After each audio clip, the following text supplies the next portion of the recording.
Welcome to It's True, Tales of the Paranormal, exploring the inexplicable.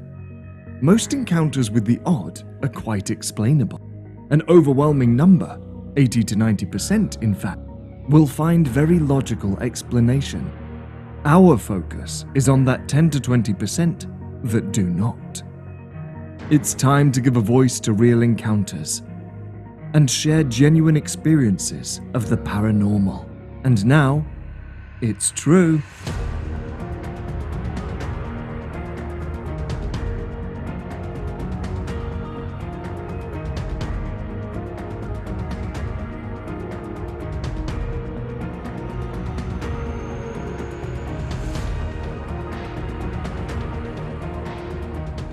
Thank you, Adam, and welcome to It's True, Tales of the Paranormal.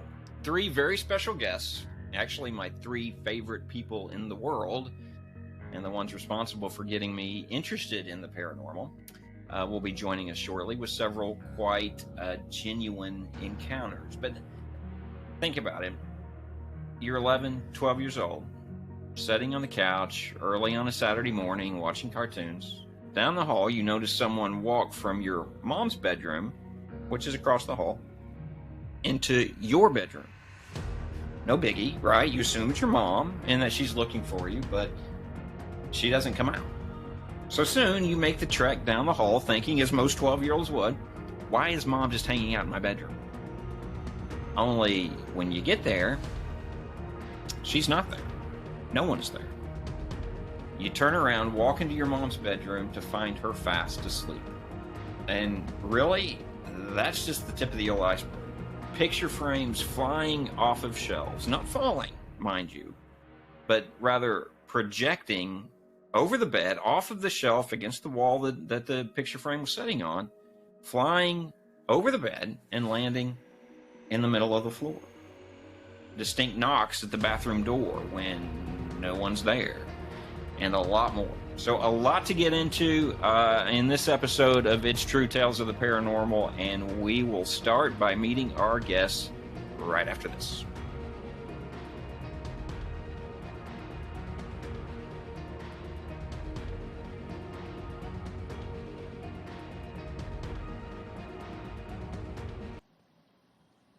All right, welcome back to It's True Tales of the Paranormal, and as promised, joined by unequivocally three of my favorite people on the planet, and they are, left to right, Chelsea, my youngest niece. In the middle, there is Kristen, my oldest niece, and anchoring the far right there is Stacy, my older sister. So welcome to the show, and thank you for coming on. Thanks for having us. Super pumped to be here. Well, it is good to be here and good to have you here. And honestly, as I mentioned in the intro, your stories really are responsible for getting me interested in the paranormal because they're very genuine encounters. I knew that the source, you guys, were not exaggerating anything. You were really experiencing something. And it's I'm really excited to get into this. But, anytime someone's experiencing something like this, one of the first things we do is look at the history of the house. And in many cases, that's not known. But in this situation, this was my grandparents' home, Stacy's grandparents' home, the great-grandparents of Chelsea and Kristen. They had moved in. So we knew the history of this house. We remember when it was when it was built, and they had lived there, I think, since 88. Do you remember, Stacy? Is that when the house was built? It was before Kristen was born. Okay. So a couple years maybe before then? Yeah. Okay. I would think so. She was born in... Yeah. They moved in right before that a little bit. Okay. Yeah. Yeah. And as far as the property overall, we lived, I was 7 at the time. You probably would have been 10, 11. in a home adjacent to the property where they built, and that was a very old home. It was well over 100 years old. Although we never experienced anything paranormal there. Did you? There. Right. So, but in terms of the history of the home itself, two individuals that we know of passed away there. Our grandfather passed away in 1990, and then I guess a great aunt passed away as well later. Stacy, is that right? Great aunt. It was Grandma's sister. Okay. Grandma's sister. So, yeah.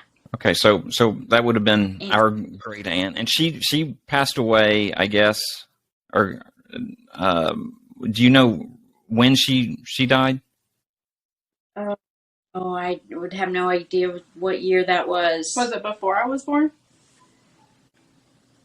No, it was after you were born. Maybe after Chelsea was born. What was wrong with her?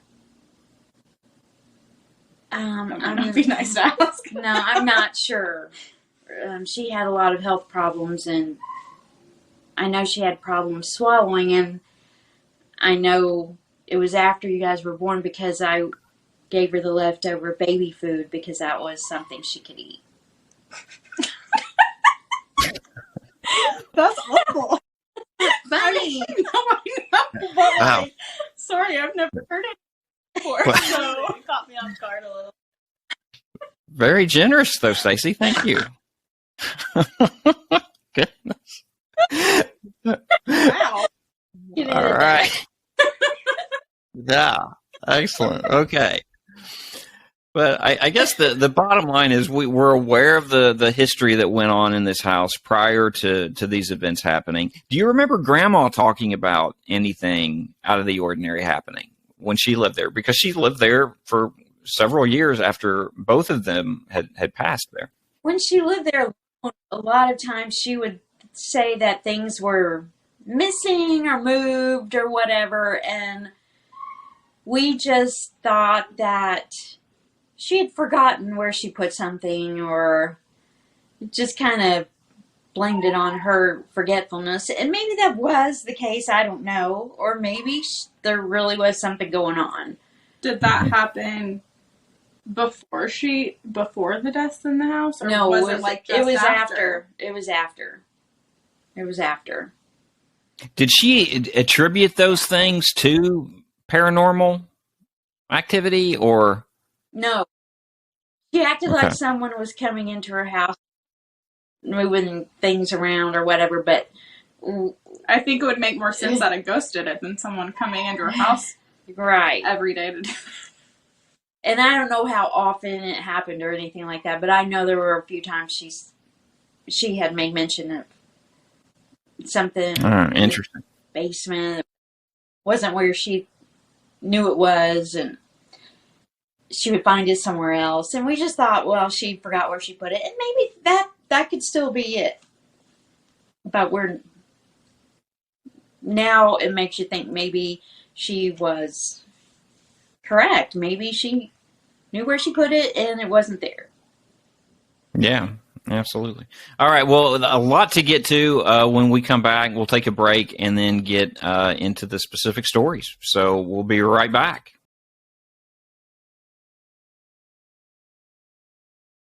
All right, we are back with Chelsea, Kristen, and Stacy, and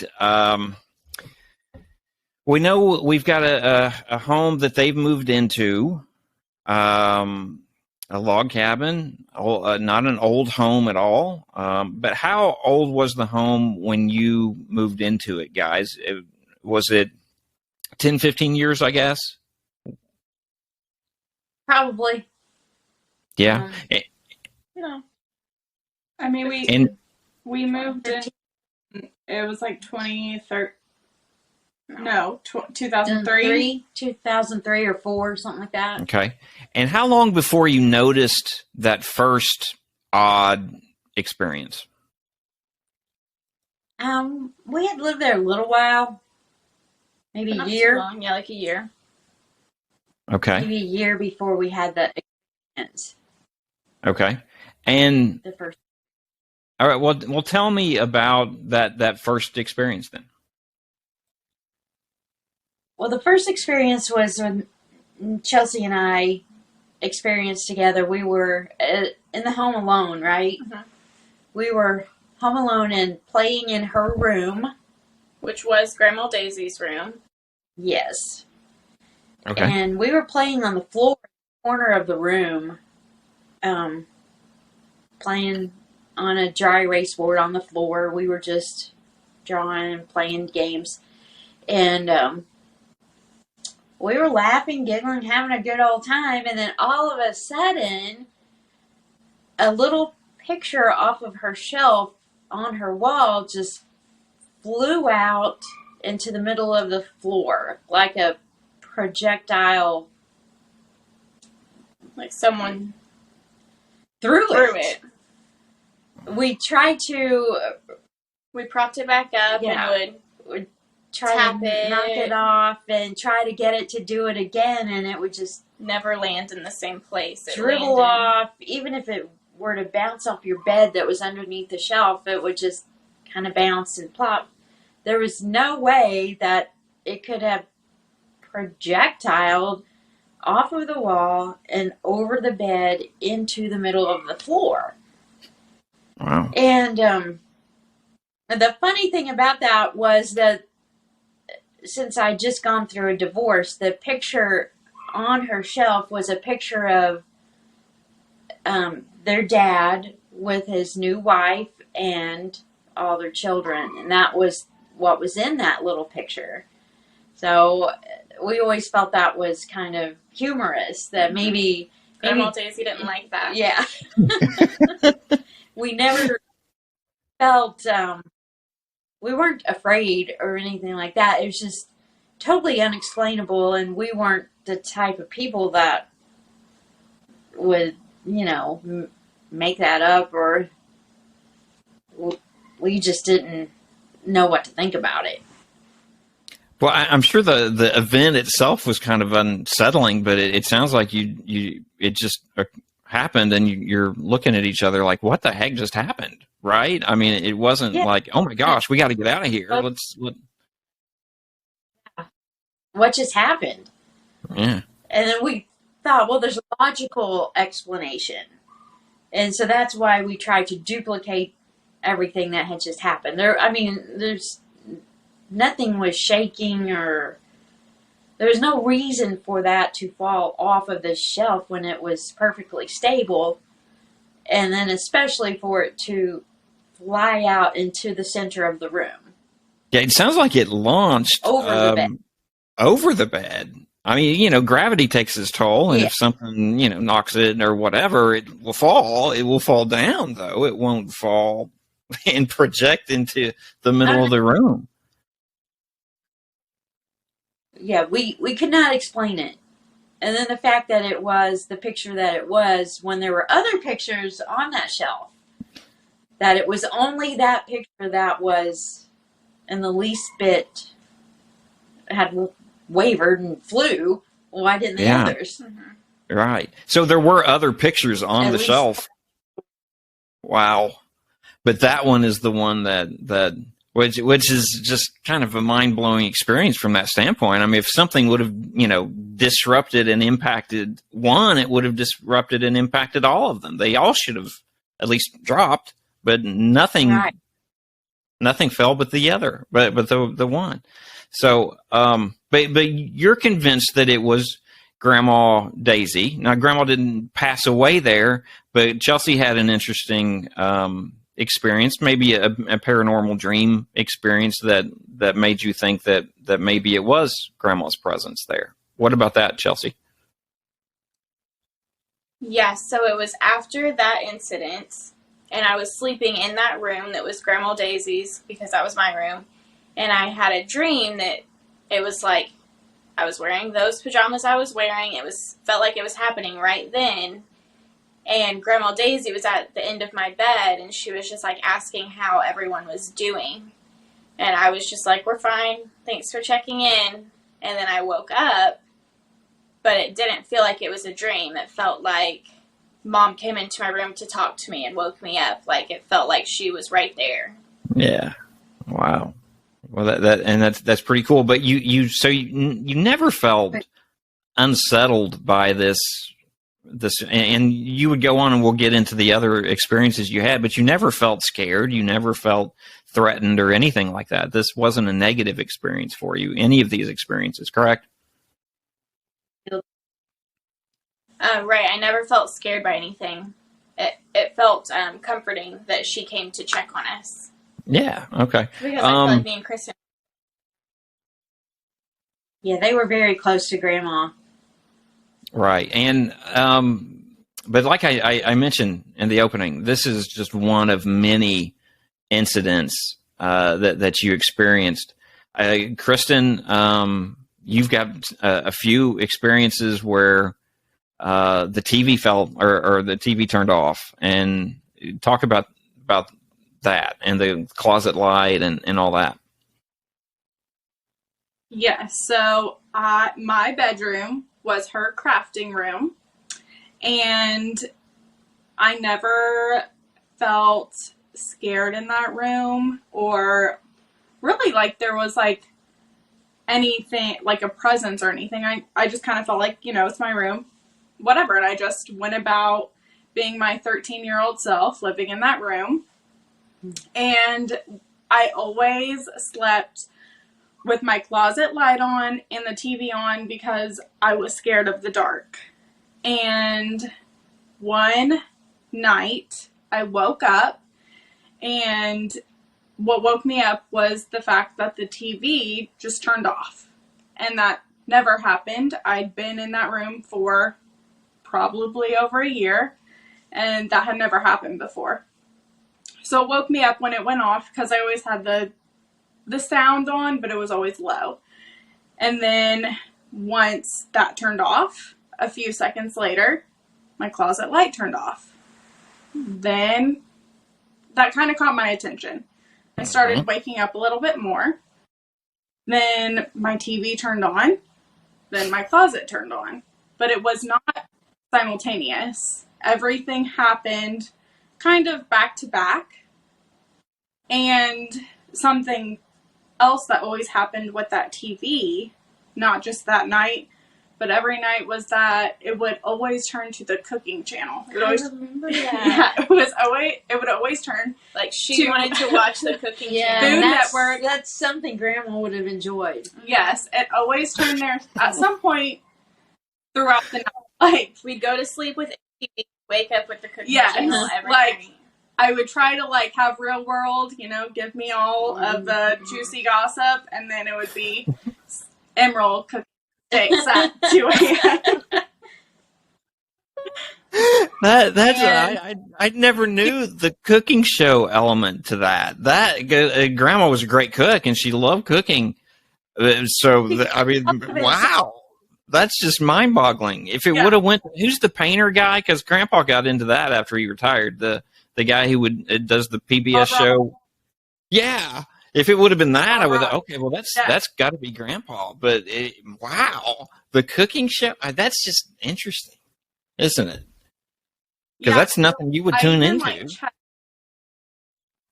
Yes, because Mom had mentioned maybe there's a way on your TV that you can make a setting so that it goes to a certain channel at a certain time, or like a timer where your TV turns off at a certain time.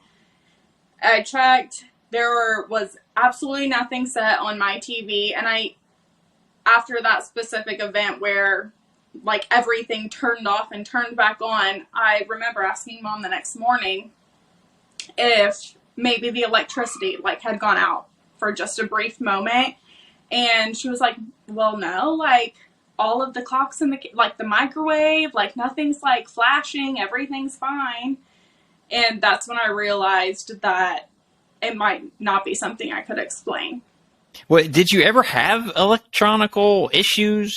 I mean, issues with the wiring or anything like that when you lived there, or hear of Grandma complaining about anything like that? No.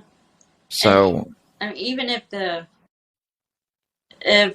TV and the closet were on different circuits or whatever, I would think the whole house would go out and not just Yeah. just one part and then come back on. I don't know. I'm not a real electrical savvy, but that doesn't. Yeah, and even after that time, like nothing similar to that ever happened again. It was just that one night that happened. And at a certain point, Stacy, you guys renovated the basement, right? And Kristen, your room moved Right. from upstairs to downstairs, and you had a room to yourself in the basement, right? Do you remember what year that you did the renovation, Yeah. Stacy? I mean, I was like probably 16, So, 17. what year did you graduate? So that Okay. I would So say it was like 2006, 2017, or you were 16, 17? Yeah. And Chelsea, you had some experiences with the lighting just automatically dimming then, correct? Yeah, so the light.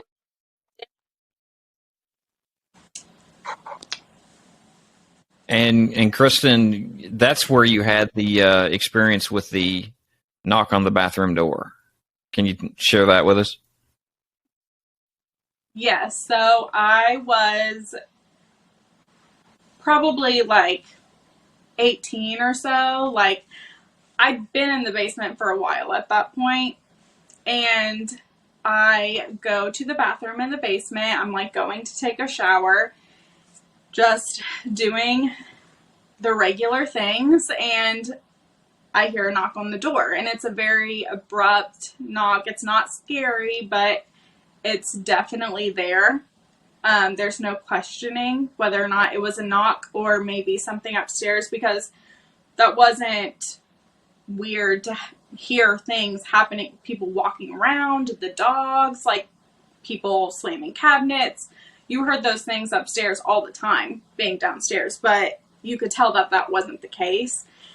And I answer it thinking it's Mom, because we're the only two in the house. And I'm like, what? You know, obviously annoyed that she's bothering me.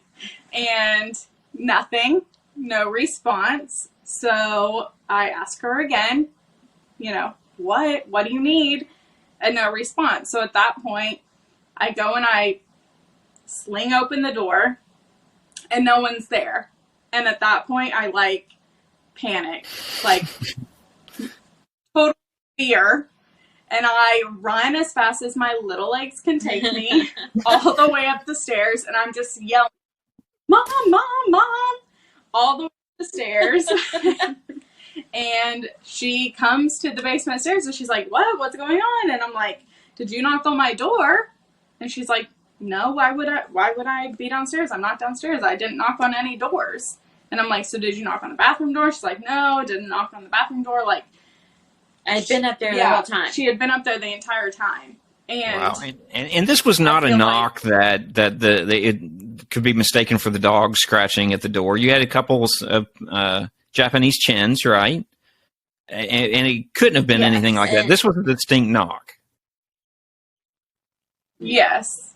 It was themselves, you know. Yes, it was very distinct. And even though I feel like before, when that like had happened to me, it had, you know, I'd been half asleep with the lights, and so I kind of, you know, just blew it off, and I was like, oh, you know, I'm kind of asleep, who knows. But that was like the first time that I was like, I truly cannot explain this. Yeah. Well, and the dog, Yeah. you I don't remember when you got Lily and Daisy, but they reacted in kind of disturbing ways, probably more disturbing than what you guys were to some of the things that were going on. Yeah, they our couch faced the long, narrow hallway that would go to the bedrooms and the bathroom. And a lot of times they would just be on the couch with us and just start barking and looking at the hallway and just be barking and barking. And they weren't yippy yappy little dogs. They only barked if there was a reason. So when they were barking and barking, there was nothing there. We couldn't see anything. And they would be like shaking. Shaking. Yes, they would stand on the couch against the wall, like as far away from the hallway as they possibly could get in the house, and just shake and bark. Oh my. Well, that was probably the most unsettling thing about the whole experience is how the dogs were reacting, isn't it? Down that hallway, Chelsea had also seen a residual figure, or whatever you might say, go from my bedroom over to her bedroom. Yeah, I mentioned that in the opening, and Chelsea was sitting on the couch, right, Chelsea, on a Saturday morning or something, and you just see a figure walk from your mom's room to that room. Can you talk about that? She she told me that she had gone to her bedroom to ask me what I needed, and then nobody was in there. She looked in my bedroom and I was fast asleep. So then she knew that it wasn't anybody, and then that kind of freaked her out. Yeah. Well, that would still. She wasn't scared per se.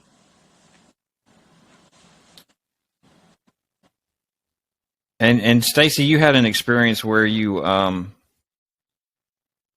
felt a touch, right?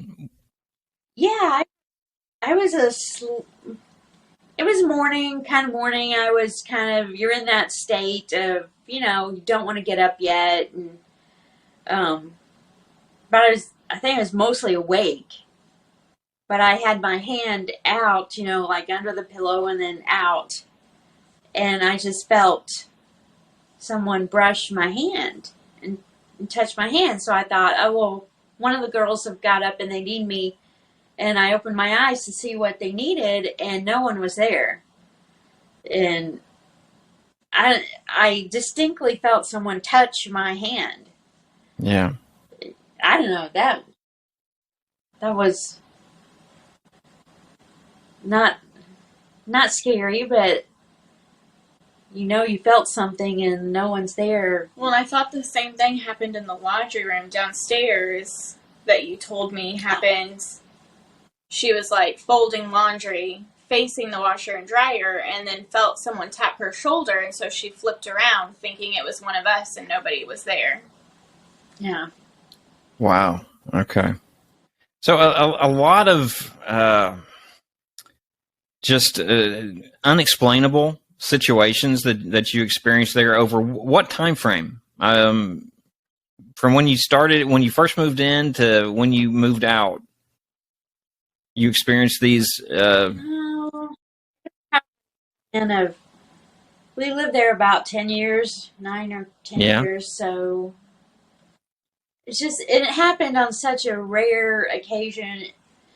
Some time would go by before it happened again. So we really didn't think a lot about it. Mm-hmm. Yeah, I feel like a lot started happening again when we started renovating the basement. Mm-hmm. That's like when the lights in my bedroom happened, and then once I got down to the basement, I feel like a lot of stuff happened in the basement, whether it was us all feeling like we felt something or saw something out of the corner of our eye. It was all like small enough for us to dismiss, but collectively enough to not dismiss. Right. Right. Yeah. Well, certainly a lot of odd encounters.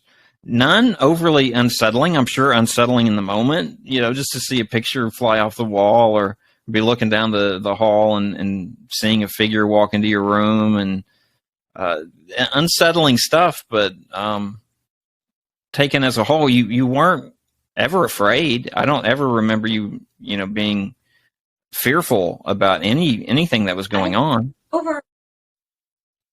I think overall it was a comforting feeling that we felt like it was Grandma there.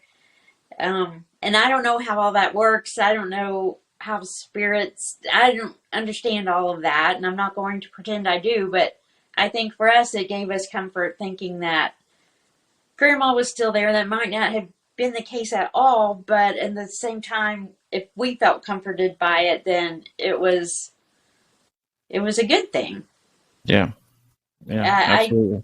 I know there are demonic spirits and some that are good, and this was nothing that was bad or made us feel scared. Or Yeah.